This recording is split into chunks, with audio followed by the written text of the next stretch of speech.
विमल पोलो जुबा केसरी, हर पल मनाओ केसरी त्योहार। शुक्ला और मनोज राजन त्रिपाठी भी हमारे साथ। मनोज राजन त्रिपाठी, ये बुलडोजर लेकर निकल जाएंगे सतुआ बाबा तो अव्यवस्था नहीं फैलेगी, दिख रहे हैं क्या मनोज राजन त्रिपाठी? ले आइए जरा स्क्रीन पर प्लीज। सतुआ बाबा बुलडोजर लेकर निकलेंगे तो अवस्था नहीं फैलेगी, पालकी पर सवार होकर अभिमुक्तेश्वरानंद निकल जाएंगे तो बटुक पीटे जाएंगे। लेकिन सवाल मेरा इससे अलग है मनोज राजन त्रिपाठी। आज भाई ये इतना बवाल सनातन के नाम पर प्रयागराज में मचा हुआ है, आरएसएस चुप, विश्व हिंदू परिषद चुप, बजरंग दल चुप, देश के प्रधानमंत्री चुप, इनडायरेक्ट मैसेज दे रहे हैं देश के गृह मंत्री अमित शाह गुजरात से, यूपी आए थे, योगी को कहकर चले जाते कि भाई गड़बड़ हो रही है संभालो। एक लाइन केवल इतनी कि सिर्फ बुलडोजर नहीं, 70 के दशक से गंगा स्नान, माघ मेले, कुंभ, इनमें हाथी भी प्रतिबंधित है, क्योंकि हाथी कभी भी बिगड़ सकता है और भीड़ में तितर बितर कर सकता है। सतुआ बाबा हाथी भी लेके गए थे। एक बात इस बात की है, अगर ये इतनी व्यवस्था एक पालकी से बिगड़ रही थी तो सतुआ बाबा हाथी लेके भी गए थे। दूसरी बात कि आखिर सब चुप है, संघ भी चुप है, केंद्र भी चुप है, क्या पॉलिटिक्स क्या है ये?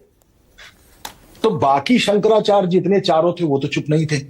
हाँ, वो तो इस मामले में बोले भी नहीं। आज तो मनोज जी 1 सेकेंड, आज इसके पॉलिटिकल प्लैंक पर आइए। ये हो क्या रहा है उत्तर प्रदेश में? सनातन, अमित शाह कह रहे हैं कि बरसों इंतजार किया सनातन की सरकार का लोगों ने, तो यहां आए थे समझाइश देकर चले। मैं उसी चीज को बताने की कोशिश कर रहा हूं कि उत्तर प्रदेश में एक जो है वो सनातन का शंकराचार्य है और एक संत है जो सरकार का मुख्यमंत्री है।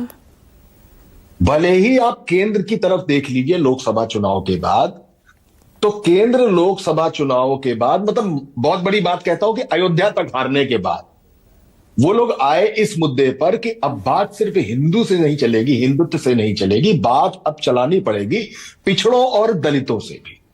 तो वहां की जो बयार आप देखेंगी, वहां की जो पॉलिसी आप देखेंगी, वो चाहे जातिगत जनगणना हो या यूजीसी का मसला आया हो या ऐसा कुछ भी है, वहां के मसले अब जातियों को लेकर आने लगे। लेकिन उत्तर प्रदेश जो कि भारतीय जनता पार्टी का इंडक्शन स्टेट है, राम मंदिर से ही उदय हुआ है भारतीय जनता पार्टी का, वहां पे अभी भी भगवा वस्त्रधारी योगी आदित्यनाथ जो मुख्यमंत्री है वो ध्रुवीकरण की राजनीति पर ही बटोगे कटो जैसा नारा देते हैं। नहीं, लेकिन ये तो उन्हीं का अपना नैरेटिव, अपना सेट नैरेटिव क्वेश्चन करते दिख रहे हैं भाई। हिंदू मुसलमान का वो जो नैरेटिव था वो तो बड़ा पीछे छूट गया, अब तो संत और महंत लड़ रहे हैं आपस में। नहीं, वो क्वेश्चन नहीं है। अच्छा, वो क्वेश्चन नहीं है। ब्राह्मण भी तो नाराज है। अभी ब्राह्मण विधायक और सारे जो लोग थे वो भी तो नाराज थे। भाई ब्राह्मण नाराज, मनोज जी मैं एक छोटा सा सवाल ये, भाई ब्राह्मण एक तरफ सभा कर रहे हैं, ब्राह्मण नाराज, क्षत्रियों ने अगस्त में सभा कर ली, क्षत्रिय नाराज, भगवाधारी शंकराचार्य बगैर स्नान किए लौट गए, वो नाराज। बिल्कुल। तो बटोगे तो कटोगे, कहां रह गया फिर? मैं वही कह रहा हूं कि एक शंकराचार्य और एक संत यानी एक सरकार के बीच में सबसे बड़ी नाक की लड़ाई इस बात की है कि सनातन का सिरमौर कौन है। हाँ। और सिरमौर वो है जिसके पास सरकार है। सिंपल सी लड़ाई है। वहां पर वही है जो ब्राह्मणों को लेकर रवैया है। हाँ। वहां पर वही है जो रहीम नगर और पंतनगर को लेकर रवैया है। वहां वही है जो नजूल के बिल को लेकर रवैया है। यहां वही है जो शंकराचार्य को लेकर है। वही एक सतुआ बाबा जिनका कैंप ऑफिस सरकार का कैंप ऑफिस हो गया है, प्रशासनिक अधिकारियों का कैंप ऑफिस हो गया है, वो सतुआ बाबा हाथी लेके जाता। मैं इसीलिए बताने की कोशिश कर रहा था। अव्यवस्था का तो दरअसल अव्यवस्था की तो ओट ली जा रही है ना, फिर ये तो बहाना बनाया जा रहा है। किस्सा ही अव्यवस्था का है। मुख्य मुद्दा तो यही कि कुंभ की भगदड़ के बाद वही शंकराचार्य जो शंकराचार्य कह के स्नान कराए गए थे, उन्होंने चूंकि भगदड़ को लेकर बवाल किया था, उन्होंने उसके खिलाफ बात की थी, लिहाजा इस बार वो उनकी किरकिरी है। और इस बार सतुआ बाबा का साम्राज्य है। सतुआ बाबा के साम्राज्य ने शंकराचार्य को छोटा कर दिया।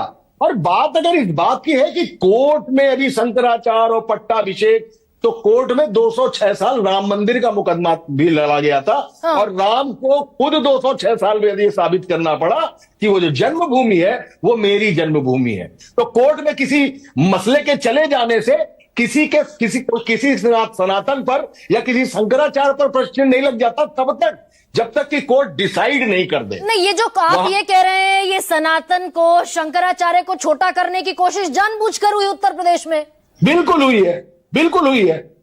और देख लीजिए ना, कोई नहीं बोल रहा है। हाँ। एक वोट लेकर गुजरात जाकर, जो कि 2 दिन पहले अमित शाह यहां थे, उन्होंने अगर वहां जाकर यह बात कही तो उनके लिए यह फेवरेबल कंडीशन है। अभी तो कोई नहीं बोल रहा है। क्यों बोलेगा कोई? उत्तर प्रदेश बनाम दिल्ली, झगड़ा फेमस है।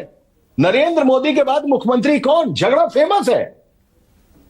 उसमें मालूम है कि किस तरीके से योगी आदित्यनाथ ने हिंदुत्व का मुद्दा करके अपने आप को प्रधानमंत्री का चेहरा बना लिया है, लेकिन खुद नरेंद्र मोदी की अपनी जो नेचुरल चॉइस है वो तो अमित शाह ही है ना। और ये बात लेकिन योगी आदित्यनाथ को भी उत्तर प्रदेश के पॉलिटिकल प्लैंक से दरकिनार करना कोई चेरी ऑन द केक तो सर है नहीं। ये तो तय है कि योगी के चेहरे पर चुनाव लड़ा जाएगा, बटोगे तो कटोगे के नैरेटिव पर चुनाव लड़ा जाएगा। यहां बटते फिर रहे हैं तो नुकसान किसका? ये आपका सवाल हो सकता है, इस सवाल पर मेरा जवाब हो सकता है, लेकिन सबसे बड़ा सवाल नाक का है। और वो संत जो सिर्फ सारी चीजों को नाक पर लेगा, वो अपने आप को सरकार की ताकत से यह साबित करेगा कि सतुआ बाबा वहां रहेंगे, आप पालकी से नहीं जाओगे। तो सतुआ बाबा का हाथी मेला शहर में आएगा, यहां नहीं जाओगे। तो मतलब ताकत और सत्ता, ताकत और धर्म, राकेश